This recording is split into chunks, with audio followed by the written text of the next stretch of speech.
siguiente conferencia magistral tiene por nombre ¿Cómo nos preparamos para la irrupción de la inteligencia artificial? El mismo título que ya les decía en el inicio y que ha marcado también la convocatoria de este summit, segundo Summit para el Futuro de la Educación. Y para hablar de este interesante tema, hoy nos acompaña desde Londres el profesor Wayne Holmes, PhD, catedrático de Estudios Críticos de Inteligencia Artificial y Educación en el UCLA Knowledge Lab del University College London, y además de formar parte de la cátedra de UNESCO de Ética de la Inteligencia Artificial y la Educación. Démosle una cordial bienvenida e invitamos a este escenario al profesor Wayne Holmes. We are honored to welcome Professor Wayne Holmes. Es un honor darle la bienvenida, profesor.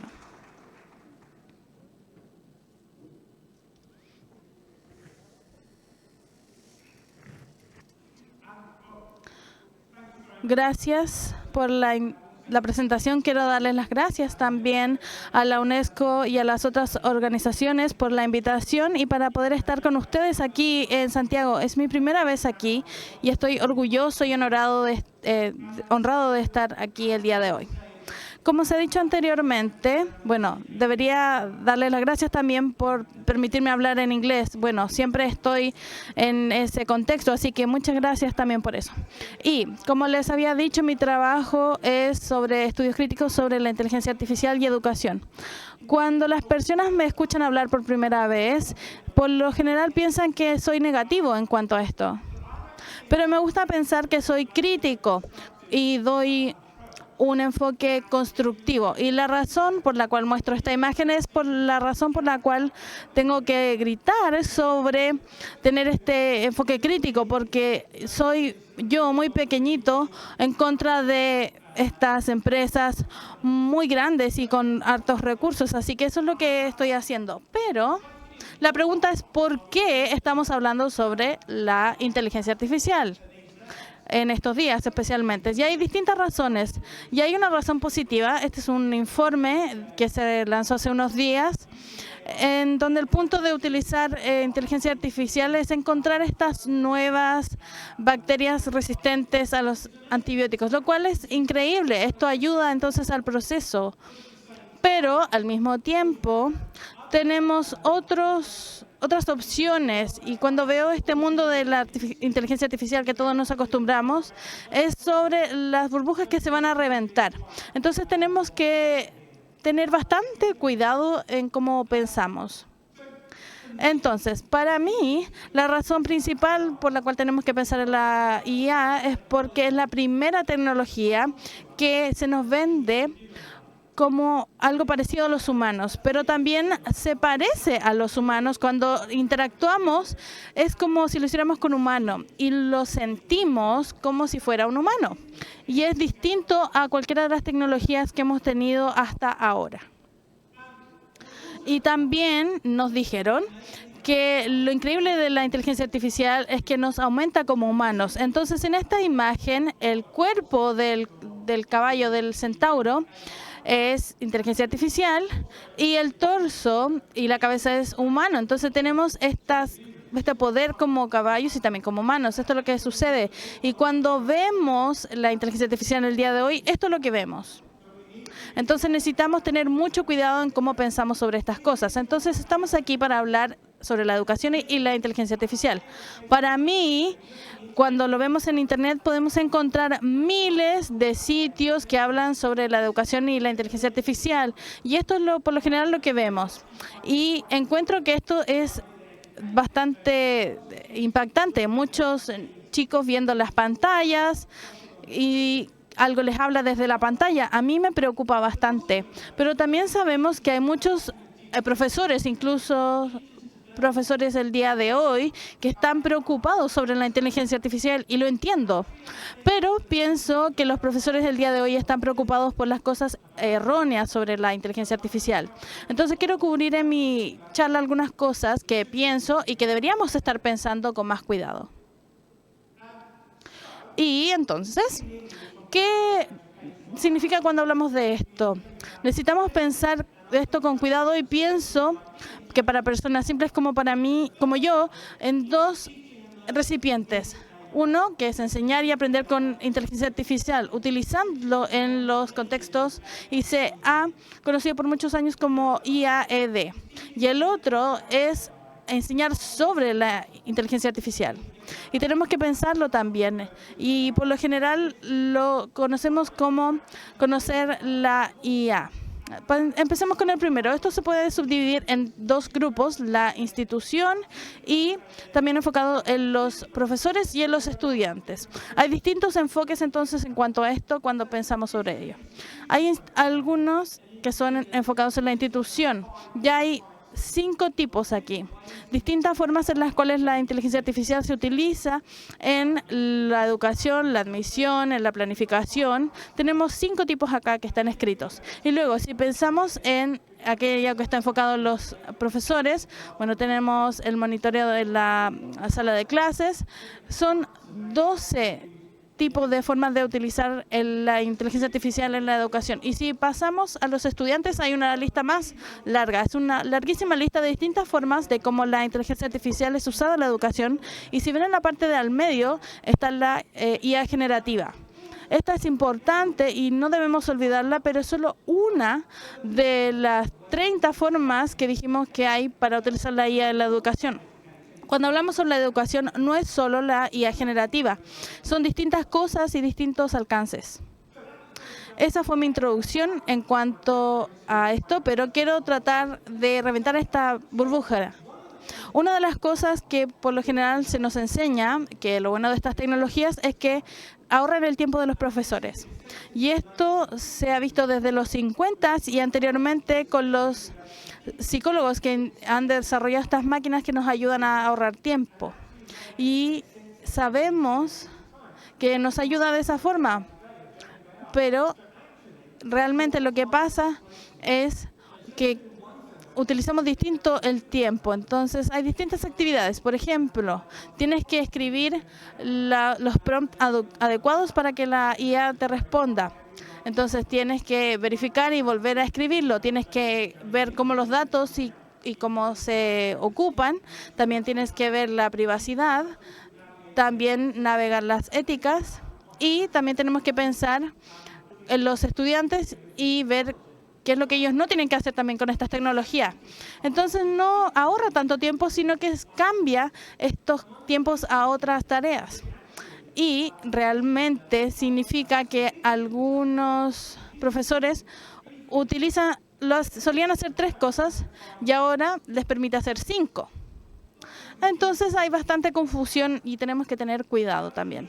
Lo otro es que incluso aunque ahorrara tiempo, eso significa que tenemos que ahorrar en profesores, que no necesitamos tantos profesores. Quizás piensa que es ridículo. Obviamente necesitamos profesores. Y, perdón, pero en Texas no tienen profesores en una escuela. Tienen guías, pero tienen sistemas de inteligencia artificial. Y pueden empezar, bueno, es Texas está loco, así que esperen un momento. Hay otra escuela en Estados Unidos, pero no es solo en Estados Unidos, también acá en Londres, en el Reino Unido. Esto ya está pasando y tenemos que pensar con mucho cuidado sobre esto. Pero realmente, si ahorrara tiempo, probablemente pasa, pero no tenemos que deshacernos de los profesores. Lo otro que escuchamos todo el tiempo es que estos sistemas personalizan la educación. Entonces pensamos que cada estudiante recibe lo que necesita. Nuevamente esto se ha hablado desde los 50, pero realmente lo que sucede es, y lo que se ha demostrado es que personalizan los caminos, ellos tienen los materiales, pero llega al mismo destino finalmente. Así que no es ayudar a los individuos a una personalización real, sino que es ser más eficiente, lo cual que yo encuentro bastante desafiante de alguna forma, pero también, aunque la personalización funcionara, también hay un aspecto de socialización en la educación. La razón por la cual estamos todos aquí, la razón por la cual llevamos a los estudiantes a los salones de clases es por la interacción humana. Y lo que hablamos de la socialización y el aprendizaje. Pero esto le quita poder a los profesores porque los profesores no saben cómo las decisiones se hacen a través de los sistemas. La información es accesible y los profesores solo tienen que hacer lo que le dicen los sistemas. Eso harían si no tuvieran cuidado, pero tampoco sabemos cuál es el impacto en lo que aprenden los niños. La razón por la cual les muestro el mapa es porque la mayoría lo utilizamos para navegar distintos lugares, pero hay evidencia de que a medida que ocupamos más Google Maps, nuestra habilidad espacial va desapareciendo. Lo otro es que los niños se afectan de la misma forma, entonces de manera negativa. Lo que estoy diciendo es que no sabemos todavía, porque todavía no estamos haciendo las investigaciones apropiadas. Entonces, ¿cómo afectan estas herramientas a los jóvenes? Aún no experimentamos en niños fuera de los controles éticos que existen por ahora. Otra forma es el monitoreo de los exámenes. Sé que se ha utilizado desde la pandemia, pero el punto es que los estudiantes no pueden hacer sus pruebas de manera online, pero la realidad con estos sistemas es que una vez que funcionan, no reconocen en algunas personas y las personas con problemas mentales y hay otras cosas que también las afecta. Y el problema con esto es que si pasas 15 minutos en el Internet, realmente no hace lo que dice que hace. Los sistemas también pueden dañar los derechos de los niños. Están descritos desde los 70 por todos los Estados miembros de las Naciones Unidas y este tipo de, la autonomía, dignidad, ser escuchados y muchas de estas han sido dañadas por estas tecnologías. Por ejemplo, ser escuchados. Bueno, cuando un estudiante está comprometido con una de estas herramientas, aprendes esto, no tienen nada que decir porque las tecnologías los guían, pero sí tienen algo que decir sobre lo que van a aprender después. Ser protegidos de la explotación económica. La mayoría de las herramientas que compartió desde el comienzo, cuando las utilizan en la educación, los sistemas extraen los datos cuando los niños lo utilizan. A medida que escriben, que cliquean y están extrayendo por la compañía que entrega el sistema y utilizan estos datos para mejorar el modelo. ¿Por qué? Así pueden vender el sistema a más escuelas. En otras palabras, por definición, estos chicos están trabajando como trabajo sin pago para estas compañías. Estas son el tipo de cosas que yo creo que los profesores deberíamos estar pendientes.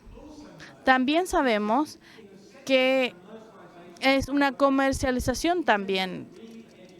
Sabemos que es un bien común, pero mientras más dependemos de estos sistemas comerciales, más nos dañan. Y aquí hay un ejemplo. Estos de India, se llama Byju's, la compañía, y fueron famosos porque fueron los primeros en desarrollar una compañía de billones. Y han recaudado mucho dinero. ¿Qué es lo que pasa ahora? Su valor cayó completamente. El punto de esto es que hay muchísimas escuelas en India y profesores y aún más estudiantes que se hacen dependientes del sistema y luego se les quita.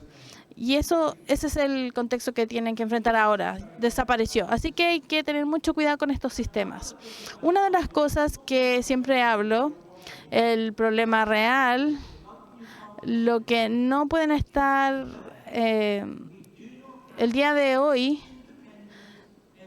hay una escala de evidencia en cuanto a la efectividad, la seguridad o el impacto positivo de estas herramientas en la escuela. Tenemos muchos estudios pequeños, pero no tenemos nada que sea independiente en cuanto a los estudios. Y la razón por la cual mostré la foto de la vacuna es porque no haríamos eso con la medicina. No utilizaríamos drogas solo porque alguien en el café dijo, hoy hay una droga muy buena. Esperamos que los fármacos y las drogas pasen por un testeo robusto. Esperamos que la persona que me dé este fármaco sea un experto, un doctor. Pero con la educación y la tecnología, cuando nos enfocamos en los niños, todo eso se va por la ventana. Ahora, hay otras cosas que están sucediendo también. Por lo general, escuchamos sobre esta división digital entre las personas con pobreza y con riquezas. Y las personas con riquezas tienen acceso a las tecnologías y la brecha entre ellos y los pobres se amplía aún más. Y esto probablemente es real. Pero aún pienso que tenemos que pasar al siguiente nivel, porque para mí es al revés. Porque ¿qué es lo que está comenzando a pasar al ver esto alrededor del mundo? Es que aquellos niños con contextos familiares adinerados tienen acceso a profesores. En cambio, los otros niños tienen más acceso a los computadores. Ya lo hemos visto el día de hoy. Tenemos que tener más cuidado con respecto a esto. Ok. Eso es en cuanto a IAED. Vamos a pasar a la literatura de inteligencia artificial. Se puede dividir en 3 dimensiones: la dimensión práctica, la tecnológica y la humana. Entonces, ¿qué necesitamos saber sobre la inteligencia artificial para ayudar a todos para que crezcan en este mundo en donde la inteligencia artificial se vuelve cada vez más común? Utilizo una metáfora de un auto. Todos sabemos, si utilizas un auto, tienes que saber sobre el combustible del auto, ¿verdad? Tenemos que saberlo. Algunas personas tienen que saber un poco sobre el motor, cómo funciona, entender lo que pasa cuando deja de funcionar, pero la mayoría va a coincidir que todos tenemos que saber las leyes de tránsito. ¿Qué significa cada señal para los ciclistas, para los peatones, los niveles máximos de velocidad? Estoy seguro que todos ustedes están de acuerdo. Así que pensemos esto en términos de la IA. Tenemos que entender entonces algunas de las formas en que estas herramientas pueden ser utilizadas de manera responsable. Y si vamos en línea, hay muchísimas páginas que pueden hablarles sobre esto, pero por lo general no son muy buenas. Lo siguiente es saber cómo funciona. Y creo que para esto, incluso cuando tenemos herramientas tecnológicas, tenemos que saber cómo funciona. No tenemos que ser científicos, pero tenemos que entender sobre ello. Entonces, una de las formas en que les voy a mostrar esto es cómo tratamos a los modelos de inteligencia artificial. Acá tenemos un niño que es la inteligencia artificial. La mamá representa los sistemas y el padre, haciendo el trabajo, representa los datos que está siendo intercambiado. Y la madre está diciendo papi, y el bebé, la IA está aprendiendo que eso es papi. Entonces dice, ese es papi, ese es papi, ese es papi. El punto es sobre esto. La forma en que funcionan estas herramientas tenemos que entenderlas, saber, no entenderla es sobre la predicción, la correlación, es sobre estadísticas. Pero finalmente estamos hablando sobre el impacto humano. Y para mí el impacto humano es por lejos lo más importante de los 3 elementos, de las 3 dimensiones de la literatura del IA. Y bueno, lo voy a mostrar en más detalles. Para comenzar con una pregunta para ustedes. ¿Quién es? No de acuerdo a la IA. ¿Ven una diferencia entre estas 2 personas? Muchos conocemos a Barack Obama, pero esta persona no comparte esas características, pero se ve bien, sabe lo que está haciendo. Acá tenemos una similar. Esta joven decidió que quería poner una fotografía en LinkedIn para promoverse, para tener un mejor trabajo, bastante razonable. Utilizó un sistema de IA y dijo, toma mi fotografía y haz que luzca más profesional. Y esto es lo que hizo el sistema de IA. La hizo ver más europea. Este es el problema con los datos de estos sistemas. No es algo directo. ¿Y qué país es este? Así es. La razón por la cual comparto esto es porque el día de hoy los sistemas de inteligencia artificial en el mundo están utilizando la mayor cantidad de energía y electricidad que en todo el país de Holanda. Eso es muchísima energía. Y se predice que va a utilizar toda la cantidad de energía de India, uno de los países con mayor población. Eso es muchísimo. Es bastante difícil imaginarlo. Pero veámoslo de esta forma. Esa pequeña caja representa cuánta energía se utiliza por una luz LED en un minuto. Entonces, si hacemos una búsqueda de Google, como hacíamos anteriormente, utiliza casi la misma cantidad de electricidad. Pero si hacemos una búsqueda con ChatGPT, utiliza esta cantidad de energía. El punto es que no haces haces muchísimas preguntas, así que se tiene que multiplicar por el número de veces que la utilizas. Esto es importante porque el mundo no tiene energía suficiente. Así que ustedes pueden reconocer si tienen más edad. ¿Qué pasó en Estados Unidos? Un desastre nuclear hace un par de años. Fue cerrado por muchísimo tiempo, pero se reabrió por Microsoft porque necesitan más energía. Esto es energía que va directamente a la inteligencia artificial o a otras cosas que quizás podríamos pensar. Otra cosa que necesitamos pensar y darnos cuenta es que utiliza muchísima agua. Para Microsoft, para una compañía solamente, sus estaciones que generan todos los procesos utilizan algo como 10.000 piscinas olímpicas completas para enfriar los servers de los computadores. Números muy grandes. Aquí hay otra forma para que lo puedan pensar. Bueno, aquí tenemos un email realizado con ChatGPT. ¿Cuántas veces han hecho eso? Utilizar ChatGPT para escribir un correo electrónico no es tan poco común, pero esto es aproximadamente cuánto se utilizó para un correo solamente. Es muchísima agua. Pero no solo eso. Entrenar a estos sistemas generan una gran cantidad de dióxido de carbono, aproximadamente equivalente. El ChatGPT 3 es llevar tu auto de aquí a la luna y de regreso. Eso es mucho dióxido de carbono para solo un uso. Otra de las cosas que sabemos sobre estas herramientas es que necesitamos ser cuidadosos en cuanto a confiar en ellos. Alguien puede, esta es una imagen generada por OpenIA. ¿Algún problema? Bueno, si pueden reconocer en esta parte del brazo, tenemos 2 huesos. Pero se ve increíblemente real, se ve creíble. Imagínense esta imagen que sea generada para estudiantes. Lo van a creer porque se ve muy real. Lo otro que, hay muchos problemas de los sistemas, se van a resolver rápidamente porque es exponencial. Pero realmente se está nivelando. Y estos problemas no se están resolviendo. Otra de las cosas es que, ayuda a los profesores y su creatividad. Esta imagen representa la creatividad de un individuo. Y acepto que se utilizan IA generativa pueden aumentar su creatividad. Pero no me interesa en un profesor, me interesan todos. Esto representa la creatividad de todos los profesores. El problema es que cuando utilizan la IA generativa, reduce la creatividad colectiva a básicamente lo mismo que uno. Yo creo que ese es el problema real.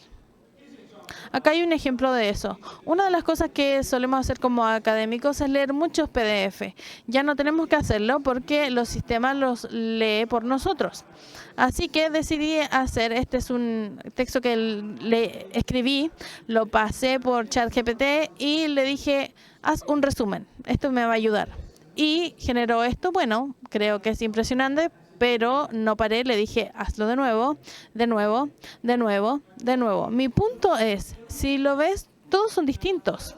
Ahora, el primero que sale parece como el resumen del texto, pero tenemos que reconocer, no es él, es uno de los posibles resúmenes de muchos resúmenes, pero se ve como si fuera el resumen. Tenemos que tener mucho cuidado. Otra de las cosas que nos dijeron es que nos va a ayudar a los estudiantes a bajar el estrés, pero la realidad es que los estudiantes están más estresados. 4 años atrás pensábamos que estaban en clases, se iban a comer, se iban a tomar agua, pero aquí 4 años más tarde hay otros estresantes y agregamos el estrés de si utilizan o no la IA. Y si no la ocupo, otros van a ser mejor. Si la utilizo, ¿es inmoral? ¿Me voy a fallar? O lo más importante, si no la utilizo, voy a ser acusado de utilizarlo.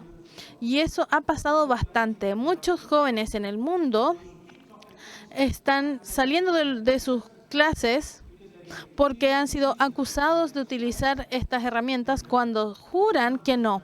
Y los números no coinciden, francamente. También hemos visto que los estudiantes confían muchísimo en esto. Entonces se hizo una investigación y lo que encontraron es hay dos grupos, uno con y sin ChatGPT, y los estudiantes que tienen ChatGPT lo hicieron mejor que aquellos que no. Pero luego sacaron el ChatGPT y siguieron por un par de meses y se descubrieron que aquellos que nunca tuvieron acceso a ChatGPT lo hicieron mejor que aquellos que sí tuvieron acceso. Entonces, esta sobreconfianza no ayuda en muchos aspectos realmente. Utilizo esta imagen para hacer un resumen de lo que pienso sobre la IA generativa. Lo que genera se parece a los humanos, pero no lo es. Parece real, pero no lo es. Parece definitivo, pero no lo es. Y se ve inteligente, pero les prometo que no lo es. Y parece como si entendiera, pero no lo hace. Estas son las cosas que los jóvenes necesitan saber y entender, y así pueden hacer decisiones informadas sobre las tecnologías y cuando las utilizan. La forma en que funcionan, bueno, esta imagen representa la complejidad del mundo.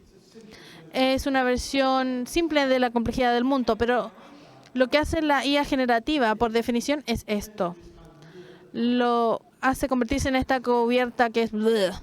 Así que esto nos ayuda a que las sutilezas, incluso las ideas, salgan todo el tiempo. Y para mí es la voz marginalizada que se vuelve más marginalizada. Y en el mundo hay algunos lenguajes que están bajo presión. El español, el inglés no hay problema, pero otras lenguas, el Georgian, por ejemplo, están realmente bajo presión debido a la forma en que esto funciona. Y además tenemos que tener a nuestros profesores para que entiendan la forma en que estas herramientas están entrenadas, que utilizan las personas en el sur y les entregan salarios muy pobres y le entregan material e ideas que son bastante perturbantes. Pueden tener problemas mentales, también problemas interpersonales. Sin ellos no habría ChatGPT el día de hoy. Necesitamos entender esto, necesitamos que los profesores y los estudiantes también entiendan esta realidad. Hay muchas cosas en la dimensión humana del IA, pero creo que nuestros profesores y estudiantes necesitan entender antes de tomar las decisiones de cómo utilizar estas tecnologías. No tengo tiempo para pasar todo esto, pero voy a pasar directamente a mi conclusión. Lo primero es que la IA se ve muy bien y realmente lo hace, pero necesitamos entender la imagen completa. Eso es lo que quiero discutir. Necesitamos entender y ver toda la imagen. Y hay diferencias entre cómo luce y la realidad. Entonces, este era un robot bastante primitivo que en la corte de Europa, en los 1700, que jugaba ajedrez, y jugaban entonces las personas contra esta máquina y obviamente era increíble. Una máquina está jugando ajedrez, es increíble, pero la realidad es bastante diferente porque dentro de la máquina había una persona, un humano real, y era el humano el que estaba jugando chess, ajedrez. Y la realidad aquí es muy importante, tenemos que tener cuidado y realmente ver lo que está sucediendo. Si pasamos a los 40 y a los 50, este tipo de anuncios era bastante común. Doctores diciendo, si te sientes estresado, fuma. Y el día de hoy ningún doctor te diría que tienes que fumar, porque sabemos lo peligroso que son los cigarrillos. Pero cuando estamos viendo estos ejemplos y la tecnología de IA, las personas pueden decir, sí, utilícenla, es genial, pero no sabemos, no tenemos la investigación, ni tampoco sabemos las consecuencias a largo plazo. Y quizás las veamos pronto. Bueno, comparto esta imagen porque esto representa para mí cómo se siente la inteligencia artificial. Y si la ves, puedes decir, hoy se ve increíble, se ve muy lindo y yo quiero saltar ahí. Quizás quieres saltar porque se ve muy bonito, pero ninguno de ustedes saltaría si estuvieran seguros de lo que hay debajo de la superficie. Y ese es el momento donde estamos ahora. No sabemos lo que hay bajo estas herramientas de inteligencia artificial en la educación.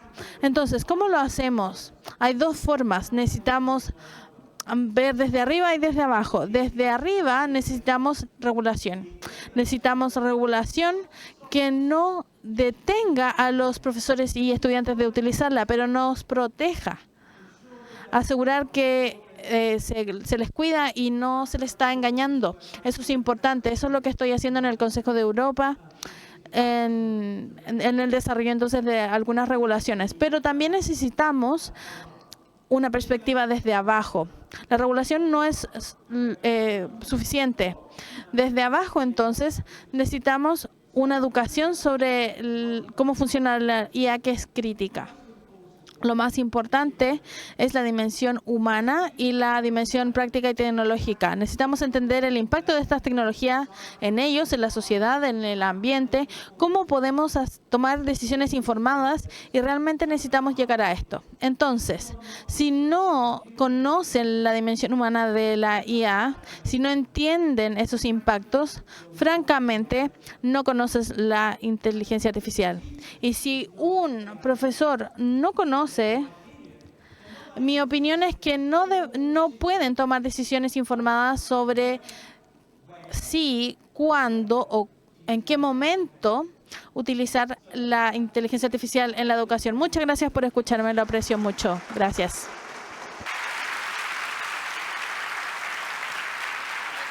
Thank you.